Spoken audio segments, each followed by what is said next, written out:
What's poppin', everybody? Episode 46 of the Slip and We podcast. Got a lot to get into. I got some catching up to do. Got to talk Canelo and Caleb Plant. We got to talk Jaime Mongia and Gabriel Sato. David Benavidez. What's next for Canelo? Some big fucking upsets overseas in the UK. So let's get right into all of it, man.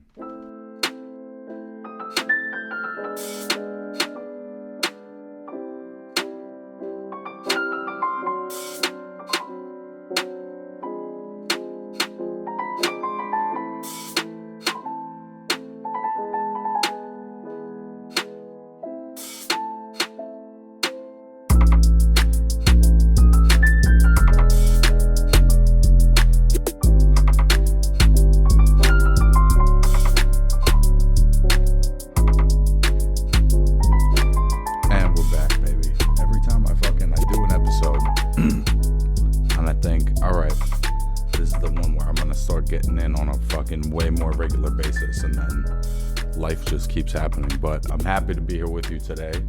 One of the things that I'm trying to work on is like not being such a perfectionist.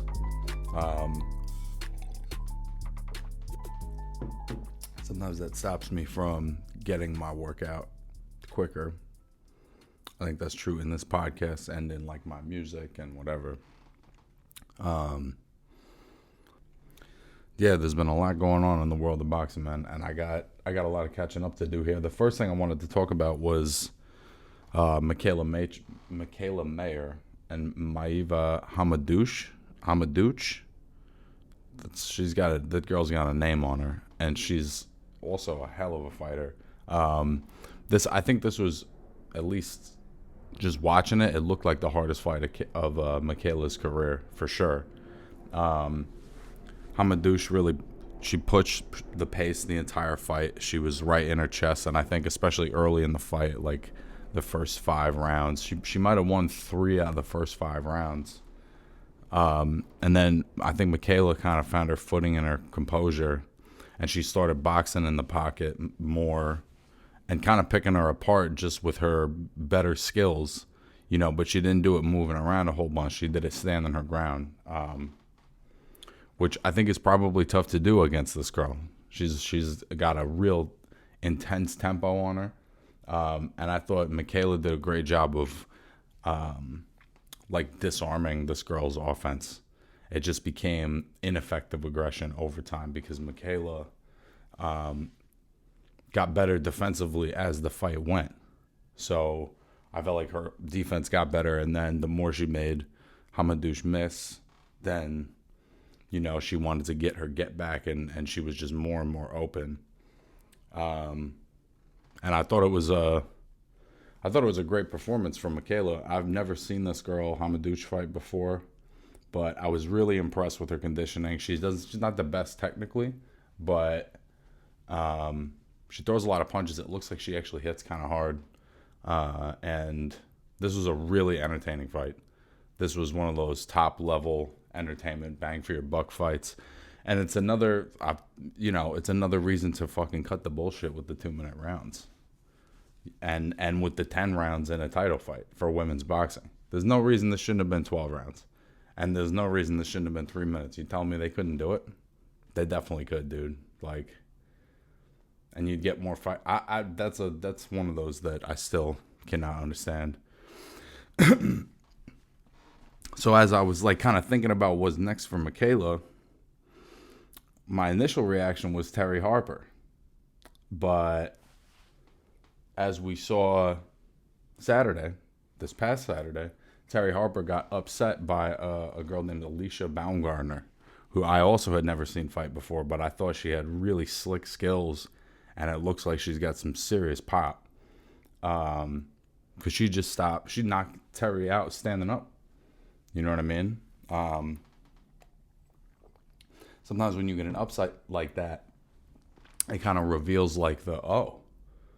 there's a new player in this weight neighborhood. So, I would love to see Michaela fight Baumgartner. I think that would be a great fight. It looks like, too, that she's tall enough that she could probably move up to 135 if she wanted to. But I get, she wants to be undisputed.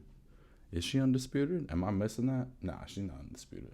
But she, you know, I think she could move up to 135. She could fight, you know, she could fight Katie Taylor. I don't know if she'll win that fight, but she gave her a hell of a fight. I'd love to see her fight Natasha Jonas.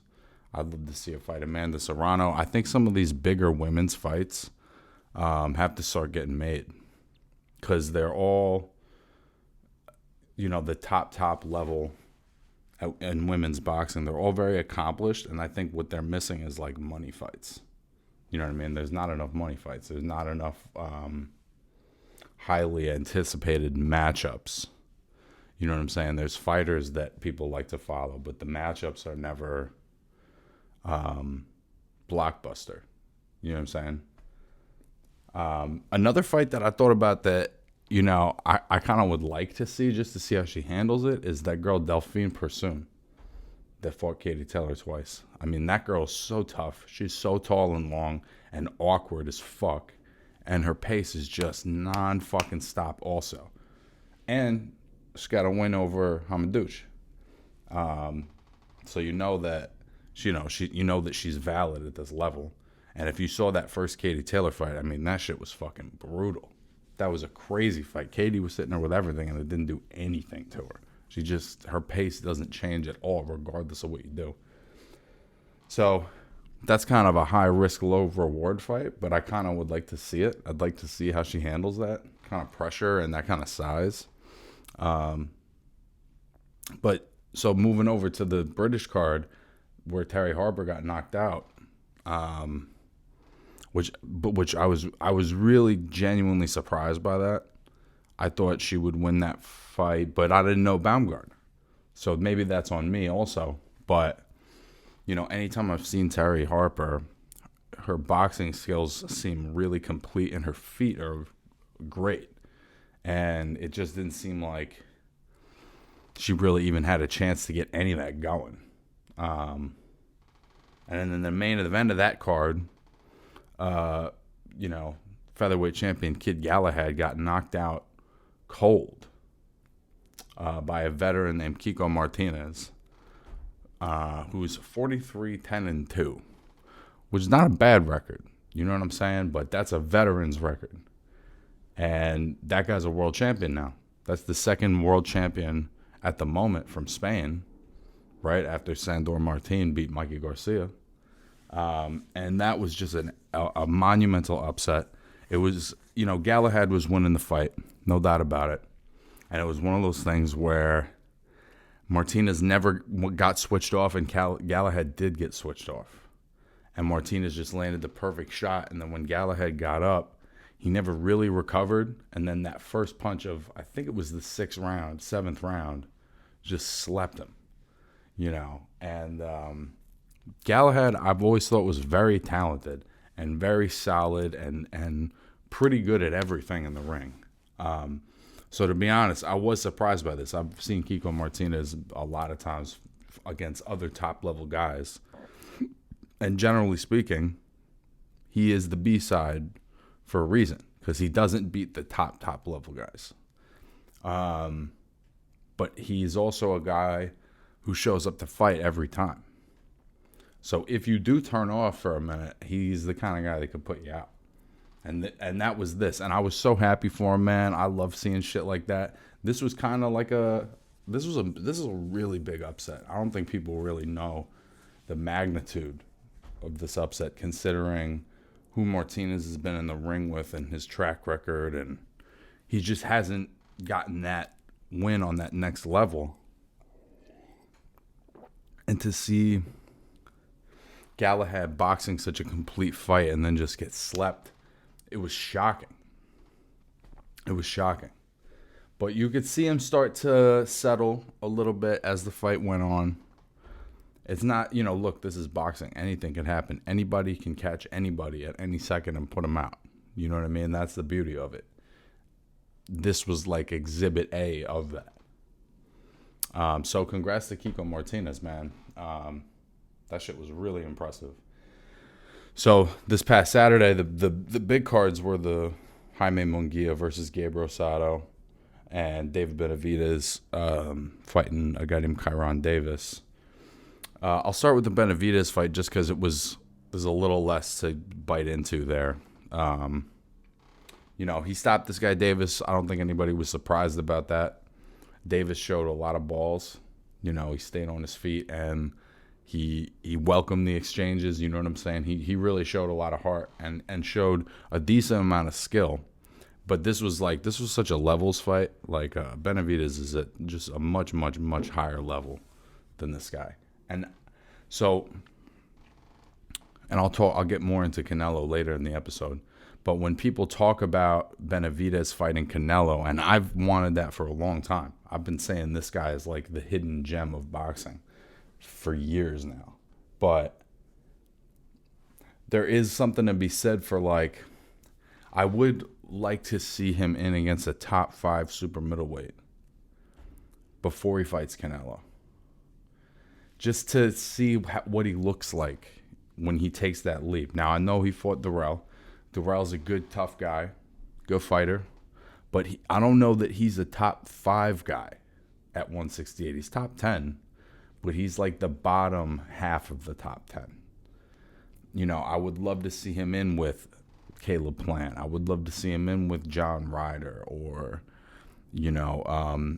I know he's moved up, but I would love to see him fight Callum Smith or some other guys that Canelo has fought, some other elite super middleweights before the Canelo fight. But all that being said, if they can't make that happen and they can get the Canelo fight, they got to take it, obviously. But Benavidez, man, the guy can do everything. He's so tall.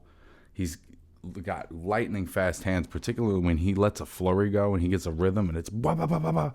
It's pretty wild. It's got like, when he really rips off a fast combination, it's got the feel of like a Manny Pacquiao Roy Jones combination. It's a special kind of speed, you know what I'm saying? And he hits hard like a motherfucker, bro. The kid just hits so hard you can hear it. And he's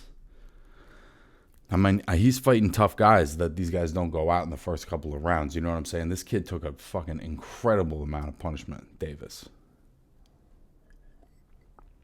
He got hit so much in this fight. And I think his coach showed a lot of bravery for stopping it when he did. I think he could have stopped it a round or two sooner. Just because, like, you get to a certain point where if the fight is not competitive, if it's not competitive at all, and it doesn't look like your guy's going to turn it around, or now it's gone long enough that your guy's not going to get a decision, I'm all for, letting fighters go out on their shield when it makes sense. But I'm glad that this one got stopped, man, because this guy Davis is a good fighter. It would have been a real shame, and so much heart. It really would have been a shame to see him get hurt.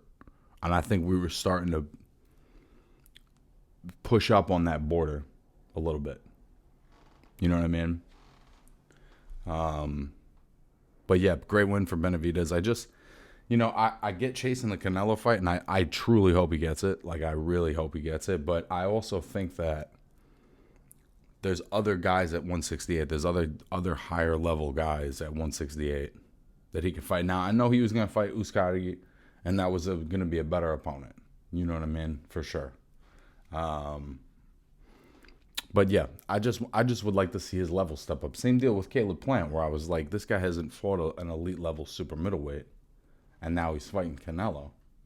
You know what I'm saying? That's a huge jump. That's a big jump to go from I've yet to fight an elite fighter in my division to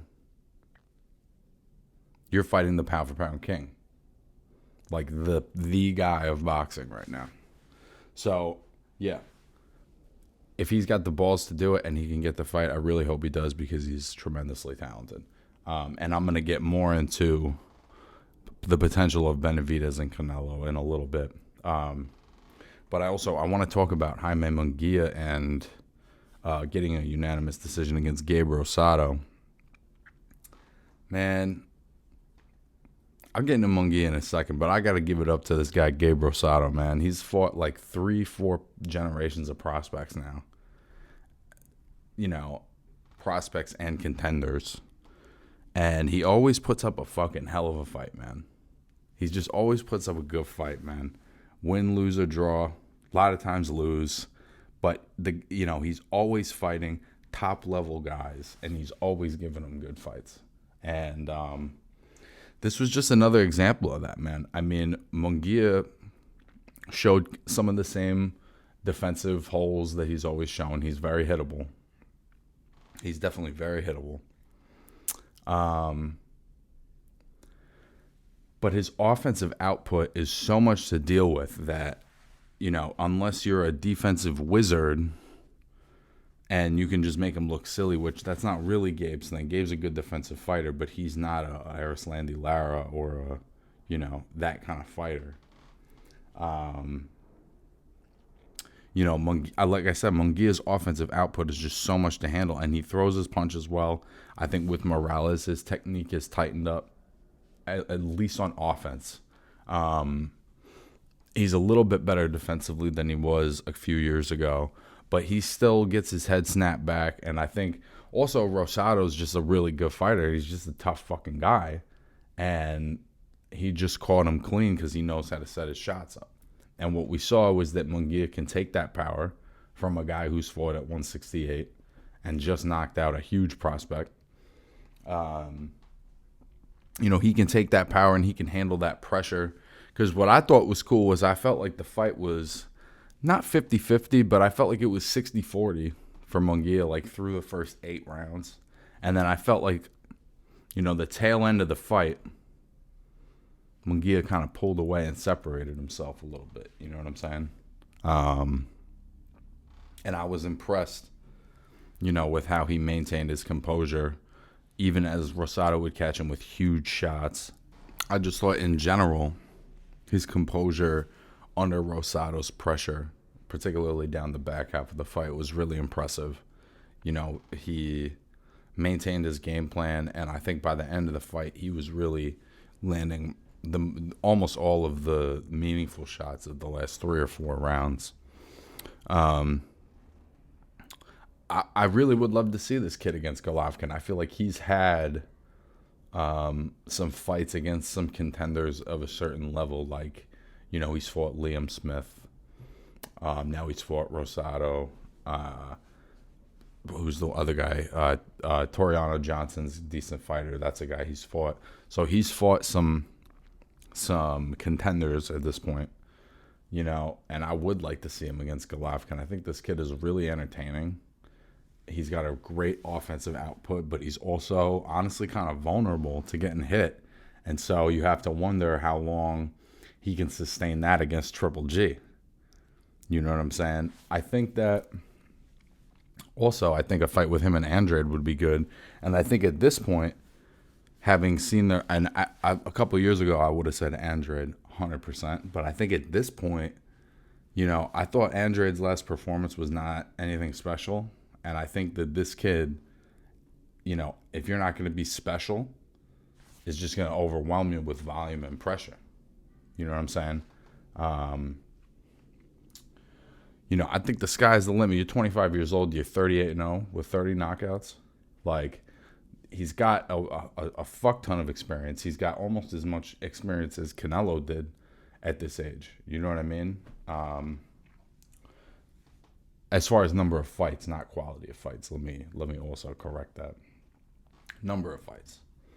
So, yeah, I think he's ready for an elite level fight, and I think particularly if Golovkin is able to beat Murata, and the timing of that makes sense, I think they should put that fight together. I think it's a really good matchup. They're both with DAZN. It makes sense. Also I know Andrade is going to fight pretty soon as well, so maybe it makes sense to wait for the. I would like to see Andrade get a fight against one of these elite level guys at some point. Like, I know that and I was critical of his last performance, and honestly, even the one before it didn't wow me. But the guy's just been with a belt and at the top for so long that it's just like somebody's got to fight this fucking guy. You know what I mean? Like, it's like the Dillian White being a mandatory for 5 years or whatever. It's like, I know, but like somebody's got to fight this fucking guy. Somebody's got to fight this guy. Somebody at the top has to fight this guy. So maybe it's Munguia. I think Andrade, Munguia, Golovkin, and Charlo should all be mixing it up right now. It's unfortunate that that's not really how boxing works, and you have to wait for these big fights to be, you know, as big as they can possibly be. It's almost like you can only make mid-level fights, or you can make the biggest fights, but you can't make just like really good fights. As far as those are all great matchups, but financially, they're not great. You know what I mean? And those seem to be the only kind of fights you can fucking make. So I know I'm late. I've been late on a bunch of shit lately. But I got to talk about Canelo Alvarez and Caleb Plant, man. I mean, god damn. Canelo, let me start with Plant, actually, because I was really impressed with his performance. I only gave him 3 rounds, but there was not that many one-sided rounds until the last couple. It was all pretty 50-50 for the most part, and there would just be rounds where I felt like Canelo had a little bit of the cleaner work, and so, but some of them were flip coin rounds. You know what I'm saying? I thought Plant did a great job of making it difficult for Canelo to hit him upstairs. He did a great job of not setting in one place for Canelo to fire, longer combinations than 1 or 2 or 3 punches. So he kept them moving. He kept them turning. The jab was really nice, particularly at the beginning of the fight. I think he should have done that for longer. Like, I think the jab should have been more consistent throughout the fight. Yeah, I mean, but all that being said, I don't think he ever really committed offensively enough to really get Canelo's respect. And I could see, even in like the 3rd round, his jab output went way down and Canelo's pressure went way up. And you could almost see like, all right, it's not an ass whooping right now, but I can kind of get a sense of where this is going. And then that's exactly where it went, with Canelo putting him out in the 11th round. But he showed a lot of heart. He wanted to continue. He was trying to get up, and but he just happened to run into the best fighter of his generation that's in his fucking peak right now. And as far as Canelo's performance, man, what's really amazing about him is he can see, he just reads what you're doing as he goes along. Like all the great technicians, you know what I'm saying? He's just reading what you're doing as he goes along. He's taking notes as he goes along, and he's getting better as the fight goes. Whereas a lot of fighters are depleting. I mean, that was always my criticism of Caleb Plant as he fades down the stretch of fights. I don't even really know if that's what happened here. I think what happened was Canelo could see that it was going to be tricky to hit Plant upstairs regularly, and so he just started punishing the body. And the more he punished the body, the smaller the ring got for Plant. You know what I mean? There was just like less and less places for him to hide. And that he just broke him down slowly. And then what's also incredible about him is if he was just a bulldozer kind of guy, Plant would pick him off. But he's so good defensively himself. And then even when you do land, he's got an iron chin where, you're not really going to buzz this guy. So it's too complete a package, for just a great fighter to handle. You got to be another all-time great, I think, to beat this guy. Like, I think Canelo is working on being, and I say this every time he fights, I just think that he's working on being a really special fighter Wasn't that long ago. He was a middleweight and then made a stop at light heavyweight and then was like, all right, I'm going to unify and be undisputed in the division. And we've just watched him peck these guys off one by one. You know what I mean? It's been pretty incredible to watch. Beating, Callum Smith, beating Billy Joe Saunders, beating Caleb Plant. I mean, he's beaten the very top guys of this weight class. You know what I mean? In their primes. It's an impressive run. It's a historic run, I think, and he's the cash fight in boxing right now. You know what I mean? He's the Floyd fight of his generation, and I think he has, because of his ability to change weight classes, and Floyd had a little of this too, but I think Canelo has even more. His ability to change weight classes and maintain his skills and his power open up so much for him. You know what I'm saying? I think that if he's going to stay at super middleweight, Benavidez is kind of the only fight that matters or is really any fun. He's basically cleaned out the top of the division. I'm not that interested in seeing him fight Anthony Durrell or somebody in that next tier down just to fight challengers. I think there's more interesting fighters that he hasn't fought at middleweight. Obviously, the Jamal Charlo fight seems to be something that people are talking about.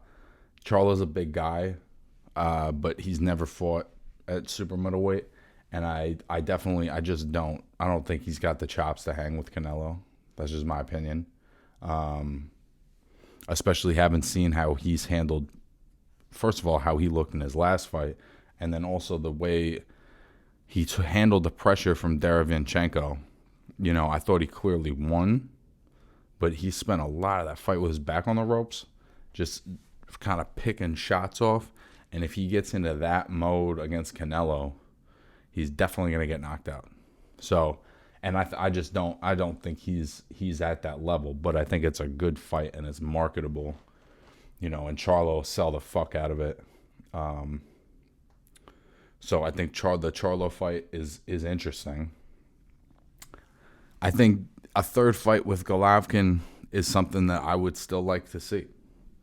I just think that stylistically they're kind of made for each other. And I know that Canelo has gotten better since that and bigger.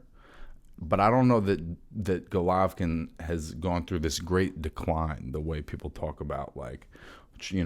I'm not saying he's 2014 Triple G, but I mean, go back and watch his last fight after the Derevyanchenko fight. His skills look good. His last couple fights, I thought he looked really sharp. It's going to be interesting to see how he looks against Murata. If he's still Golovkin, he's going to dominate Murata. And I expect him to dominate Murata. I think that him and Canelo is a trilogy worth finishing. It's way more worth finishing than Fury and Wilder. You know what I'm saying? There's way less worthy trilogies that have happened.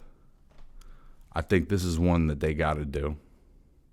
I've always kind of been in that camp. I went through a period of being less interested in that, but I think the more he just cleans all these guys out and makes it look easy, the more I'm impressed with how Golovkin fought him. Because I don't think, obviously the Floyd loss, and the Lara fight. But since there's very few fights that Canelo's had that were that physical, where he really couldn't get a guy off him and where it was really mano a mano. I just think that it's worthy. It's a worthy trilogy. And if he's not going to do any of those, right? I also think a rematch with Lara would be interesting, but that's never going to happen. I think what would really be an interesting fight that people are kind of sleeping on is potentially moving up to light heavyweight and trying to get undisputed at 175. You got Arthur Beterbiev, you got Dmitry Bivol. maybe fighting the winner of Beterbiev and Marcus Brown. There's other guys at light heavyweight like Zurdo Ramirez. I don't know who he's beaten to deserve that, but I think as far as him being a young, in his prime, undefeated Mexican fighter, big, tall, long, strong guy, I think that's an interesting matchup. I think potentially his length and his power could throw Canelo for a loop a little bit when he gets up there with the guys that big, that maybe have a little more juice left in their game than Kovalev. I think that particularly Ramirez with the hand speed, I think that could be a really interesting fight. And then, man, I read that a rumor that he's potentially moving up to cruiserweight to fight Makabu. I was like, what?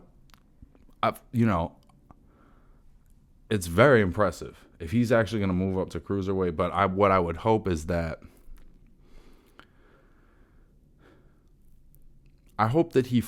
he continues to fight guys at their best, the best guys at their weight. You know what I'm saying? In their primes, and that it's not just about I'm not even really sure what I'm trying to say right now. I hope he's not just going after belts, and he's looking at the landscape of who's really out there and who's the toughest fights. And I think Beterbiev and Bivol are very obviously the two toughest fights for him to take right now.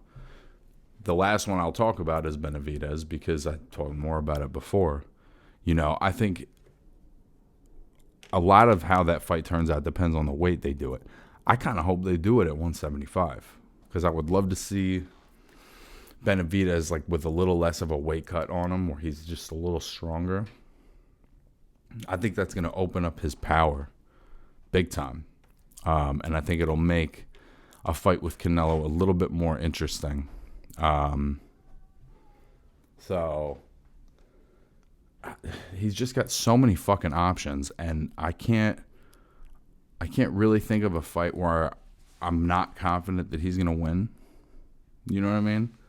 All of these guys, I'm like, dude, good fighters, but are they gonna beat Canelo? Beterbiev, I've said that multiple times. I think that's a tough fight. That's a tough fight. Any way you cut it up, that's a tough fight. So we'll see what he does next, man. At this point, now that I've heard the cruiserweight shit, I'm like, I don't know what the fuck he's going to do. He's going to do whatever he feels like because he's the man right now. You know what I'm saying?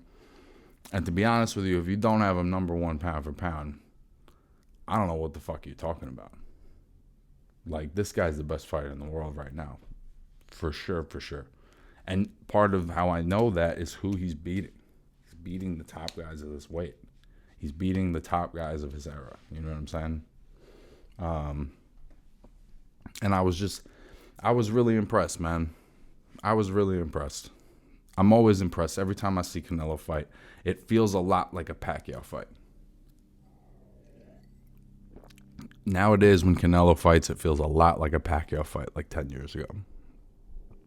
Because every time you would watch a Pacquiao fight, you would have this overwhelming feeling that, I'm really watching something special right now. When you would watch him fight these guys that were so much bigger than him.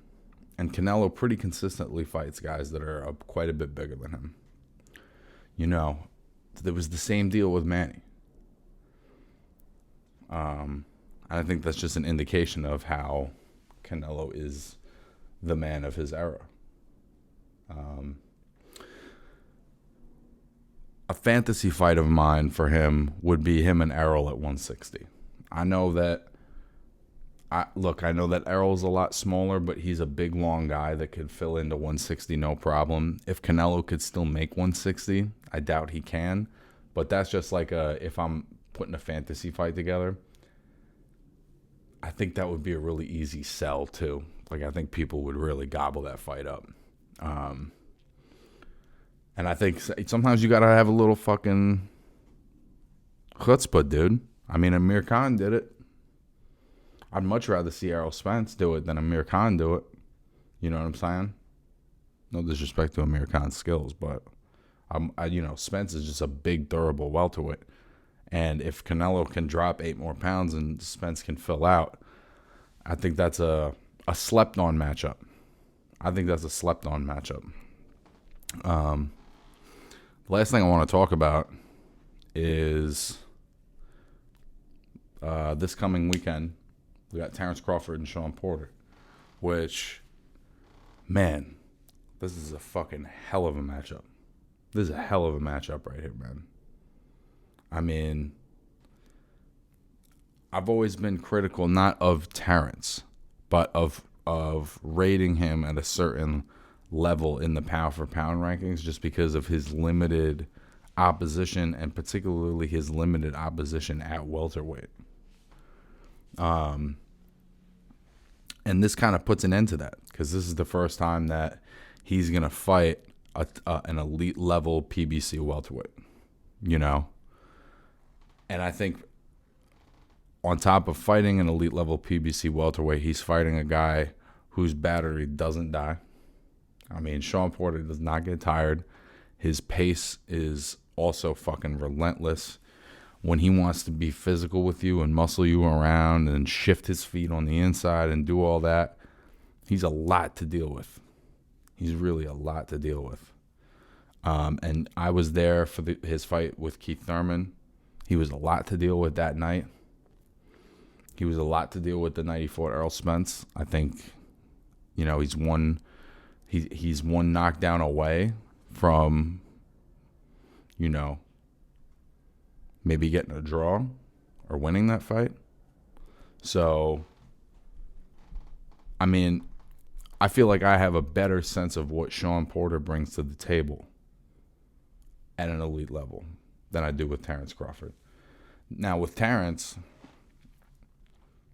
every time I watch him, it feels very obvious to me that I'm watching something special. Because you can see his skills, you can see how he thinks it out for 3-4 rounds, and then all of a sudden he takes it up a gear, and then a couple rounds later he takes it up another gear, and a couple rounds later he takes it up another gear, and it doesn't seem like there's an end to those gears until he's able to get you out of there. And he has, I think he's got for the weight class, I think he's probably the best puncher at welterweight. You know what I mean? I think he's got Golovkin type power for that weight. I really do. I don't think you just knock Kell Brook out like that if you're not a monster puncher. You know what I mean? And I think that I don't think there really is an end to his gears. That's what's so crazy. And he learns as he goes along in a fight. The first half of the fight is one thing. The second half of the fight is a whole different thing. You know what I mean? With Terence, he builds up his understanding of you as he goes, and then he exploits it in the second half of the fight if you make it that long. And he's brilliant, man. I thought his last fight against Kell, Brook looked really sharp to me. And that's a guy that fought Golovkin and fought Errol Spence, and got stopped because of a broken orbital bone, but didn't just get clipped, buzzed, knocked out. And that's what Terence did to him. And he made it look easy. You know what I'm saying? Generally, I might make a prediction, but I'm not going to make a prediction for this fight. What I am going to say is this is the first time we're getting to see Terence at the elite level, and he's really got the bright lights on him. This is really the first one. And I think that if he's as special as it kind of looks like he is, he's going to beat Porter.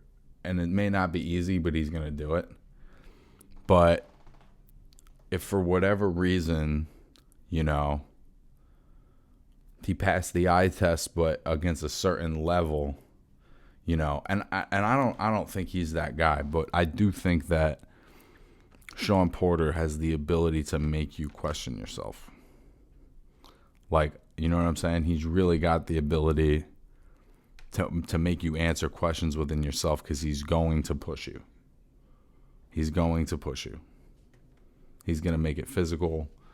He's gonna be on top of you, and it's gonna be uncomfortable, you know. And I don't know if I've ever seen Terence uncomfortable before, and I kind of look forward to seeing him work his way out of it, you know, because I think he's a resourceful and great enough fighter to do it, and he just hasn't really had the opportunity, unfortunately.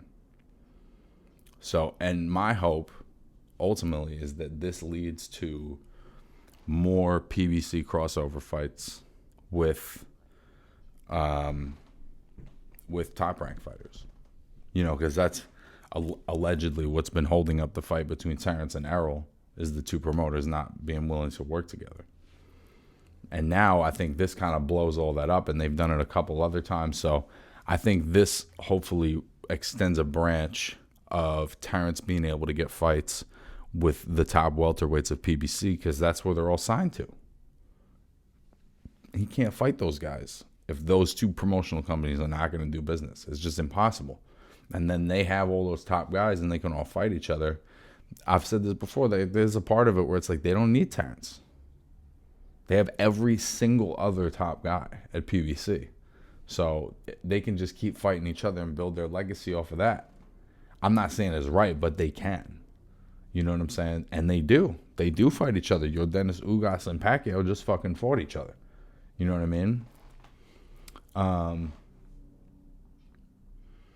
So yeah, I think this is going to be a really great fight. I'm not entirely sure what's going to happen, but I think we're going to see them both cement their legacies a little bit. I think this is like a legacy fight for both these guys. You know what I mean? This is two top guys in their prime.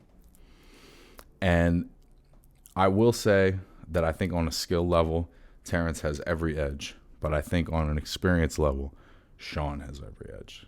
I think on an experience level, Shawn, I don't know that there's anything that you can really show him that's going to blow his mind because of the guys that he's been in with. I do think that Shawn can show Terence some things he's never seen before and make him feel shit he's never felt before.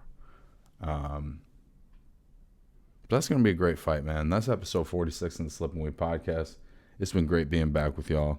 And I'll catch you guys next week, man. I'm going to do an episode like right after the fight. I'm going to try to get that out early in the week. So I'll see you guys then, man. Peace.